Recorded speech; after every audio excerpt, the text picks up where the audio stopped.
imagine if I took your name out of it, took away the awards and the acclaim, took the cover off the book, the publishing house goes away, the content of that section would not be out of place in the backpack of an extremist.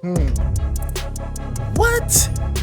Oh, if you have to go through the hassle of taking the author, taking the accolades, taking the achievements, taking the cover, taking the publish, like if you have to go through that type of measure to then make a point saying that this would be the writings of a suicide bomber terrorist, you're reaching mighty hard. And that's literally what he did. All right, so when it comes to reading books, reading articles, learning things about, the economy, healthcare, education, overseas issues, just about anything that has substance to it, it's important that who you're reading or who you're getting this information from is credible in what they're doing. And when it comes to, and I hope I'm pronouncing his name right, Ta-Nehisi Coates. I know I butchered that, but he's a Howard University graduate, writer, journalist, not just a YouTuber, okay? Not just someone who got popular on TikTok, okay? Like a real journalist where they actually travel to these places and take information from, the people who actually live there, right? Like that's a major difference. And New York bestseller author, like you can't buy that. All right, you can't buy that achievement like you can buy the blue check mark on Twitter. Okay, it's not that easy. So when you're reading information like that from people, you can disagree with them. You can challenge their perspective, but one thing you can't do, all right, one thing I would never do is disrespect somebody's credibility when they put in the work, when they got years on top of years on top of years of actually doing that kind of work. You can't do that because you're not even close in that realm. Okay, so let's go ahead and look at this interview because it gets weird really quick. And once again, when it comes to the Palestine and Israel conflict, people get too emotional, and especially when they either have some sort of ties to Israel, they don't want to hear anything. They don't want to hear no facts. They don't want to hear no numbers. They don't want to hear no crazy quotes from the Israel government. They just want to tell you what they feel. So that could be an awkward conversation. So thank you for joining us. You say that this book is written specifically for writers, stating that the task for young writers should be nothing less than changing the world. Why do you feel like writers should bear that responsibility? Saving the world. Saving the world. Just to be really specific. Writing is how we interpret so much of everything that is around us. The Message is a political book. It argues that much of our politics actually happens before we walk into a voting booth, that our choices around us, that who we believe is human, who we don't believe is human, what policies we believe should be in the world, which policies we don't, are actually shaped largely by writing and the stories we tell. And so I believe that writers, and particularly young writers, have so much to do in the politics and in this time when, obviously we have so much conflict and there's so many quote unquote issues to be dealt with. Ta-Nehisi, I want to dive into the Israel-Palestine section of the book. It's the largest section of the book. And I have to say, when I read the book, I imagine if I took your name out of it, took away the awards and the acclaim, took the cover off the book, the publishing house goes away, the content of that section would not be out of place in the backpack of an extremist. What? Oh, if you have to go through the hassle of taking the author, taking the accolades, taking the achievements, taking the cover, taking the publish, like if you have to go through that type of measure to then make a point saying that this would be the writings of a suicide bomber terrorist, you're reaching mighty hard. And that's literally what he did. He obviously has an issue with a part of that book. And in order to make an argument, he had to take the credibility out of that book to make an argument. That doesn't make any sense. Literally, the reason why you can take someone's word in regards to what they're saying is their credibility. You know what I'm saying? He's not just some regular Joe Schmo who's writing about the issue between Israel and Palestine, and he hasn't read not one book. He hasn't at least done some sort of investigation himself, and he's just talking whatever the talking points is. He's not that kind of person. So for him to go through all that, to me, is one, disrespectful. Like, I don't know why the dudes or the lady and the dude sitting next to him didn't just rip his mic off his shirt, because that's disrespectful, bro.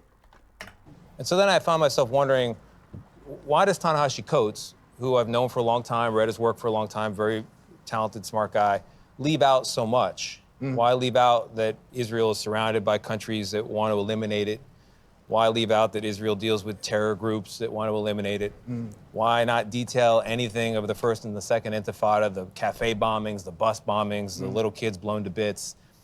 And is it because you just don't believe that Israel, in any condition, has a right to exist? Oh my God. And this is, once again, a emotional talking point. No one is saying Israel doesn't have the right to exist.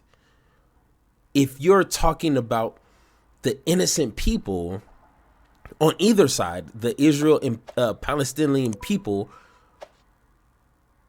just because you say Palestinian people, innocent people who have nothing to do with this, that, and the third, they don't have the right to be killed, all of a sudden you're defending Hamas.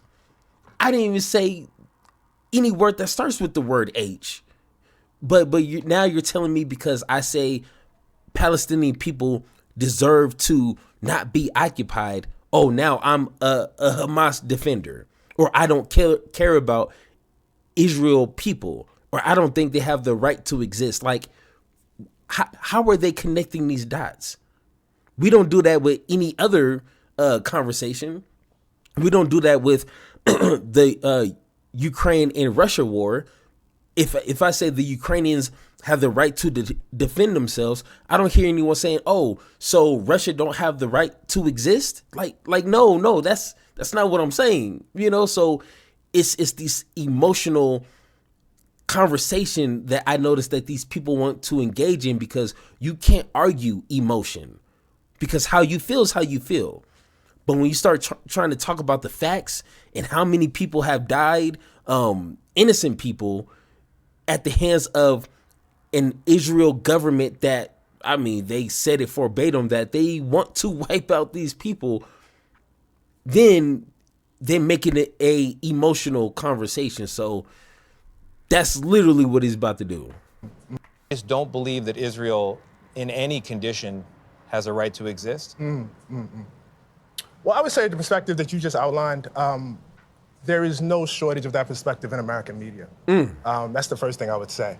I am most concerned always with those who don't have a voice, with those who don't have the ability to talk.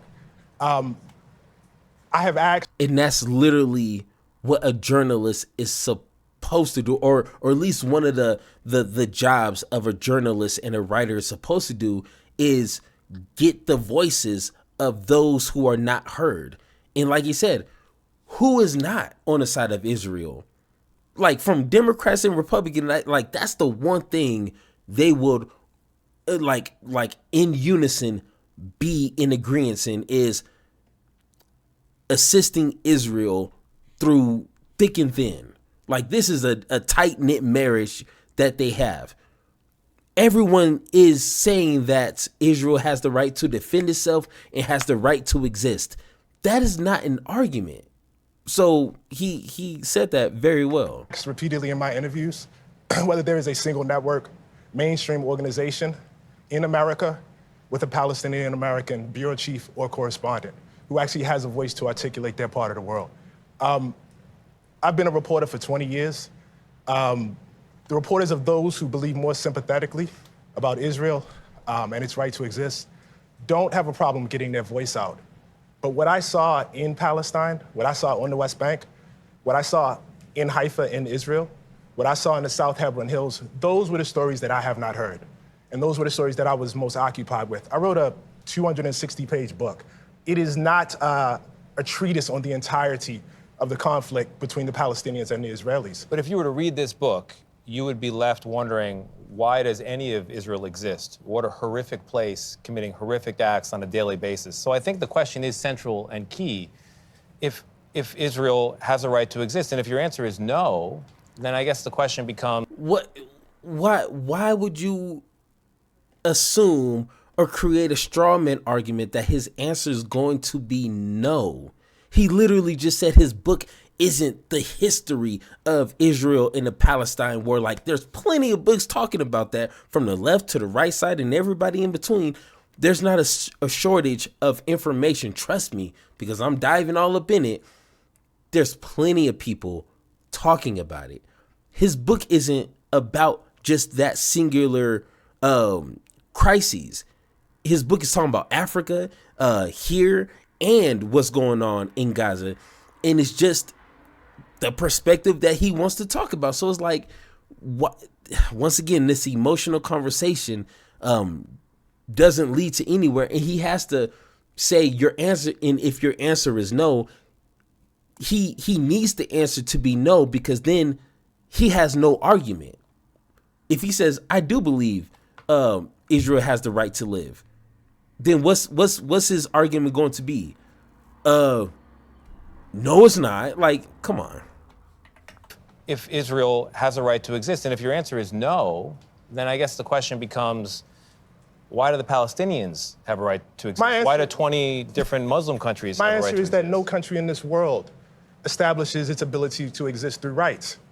Countries establish their ability to exist through force, as America did. And so I think this question of right to Israel does exist. It's a fact. The question of its right is not a question that I would be faced with any other country. But you write a book that delegitimizes the pillars of Israel. It seems like an effort to topple the whole building of it. So I come back to the question, and it's what I struggled with throughout this book. What is it that so particularly offends you about the existence of a Jewish state that is a Jewish safe place and not any of the other states out there? There's nothing that offends me about a Jewish state. I am offended by the idea of states built on ethnocracy, no matter where they are. Muslim included. I would not want a state where any group of people laid down their citizenship rights based on ethnicity. The country of Israel is a state in which half the population exists on one tier of citizenship, and everybody else that's ruled by Israelis exists on another tier, including Palestinian Israeli citizens. The only people that exist on that first tier are Israeli Jews. Why do we support that? Why is that okay? I'm the child of Jim Crow. I'm the child of people that were born into a country where that was exactly the case, of American apartheid. I walk over there and I walk through the occupied territories and I walk down a street in Hebron. And a guy says to me, I can't walk down the street unless I profess my religion. But I'm with another path. No. I want to. This is very It is important. important. It is extremely important. Yeah, lay it down. I'm working with the person that is guiding me is a Palestinian whose father, whose grandfather and grandmother was born in this town. And I have more freedom to walk than he does. He can't ride on certain roads. He can't get water in the same way that Israeli citizens who live less than a mile away from him can. And why is that okay? Why is that? Why is there no agency in this book for the Palestinians? Why? What do you mean why? Just